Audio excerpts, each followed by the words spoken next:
పిచ్చోడిని చేసి ప్రశాంత్‌తో ఆడుకుంటే బయటుండి మేము చూస్తూ ఊరుకోము అంటూ పల్లవి ప్రశాంత్‌పై సపోర్టింగ్‌గా మద్దతు పలుకుతూ వచ్చేసిన హర్ష సాయి. అందరికీ తెలిసిన విషయమే. హర్ష ఎంతోమంది పేదవాళ్ళకి తమ అవసరాలను తీరుస్తూ పేదవాళ్ళ ప్రజల్లో హీరోగా నిలుస్తూ వచ్చారు. అటువంటి హర్ష ఇప్పుడు పల్లవి ప్రశాంత్ కోసం రియాక్ట్ అవ్వడం జరిగింది. అందరికీ తెలిసిందే పల్లవి ప్రశాంత్ హౌస్ లోపలికి అడుగుపెట్టినప్పుడు రతిక తనతో ఏ విధంగా ప్రవర్తించేదో, తన మాటల్ని చేష్టల్ని చూసి రతిక తనని ఇష్టపడుతుంది అని పల్లవి ప్రశాంత్ ఎంతో మురిసిపోయాడు. కాకపోతే రతిక అయితే పల్లవి ప్రశాంత్‌కి హ్యాండ్ ఇచ్చేసింది. కంటెస్టెంట్స్ సైతం ప్రశాంత్‌ని నామినేట్ చేసిన విధానం, తనతో ప్రవర్తించిన తీరు ఇప్పటికీ కూడా ప్రజలు ప్రశాంత్‌కి మద్దతు పలుకుతూ కనిపిస్తున్నారు.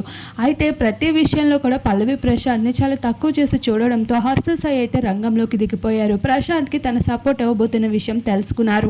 ప్రశాంత్ గెలిస్తే రైతు బిడ్డలకి తన డబ్బుని పంచుతానని చెప్పారు. మిగతా వాళ్ళు అది కూడా చెప్పలేదు కదా, మనం ఆ విషయం పైనైనా ప్రశాంత్‌ని గెలిపిద్దాం, తన సపోర్ట్‌ని అందరికీ అందిద్దాం అంటూ ప్రశాంత్ కోసం ఎంతో మోటివేట్‌గా మాట్లాడుతూ వచ్చేసారు.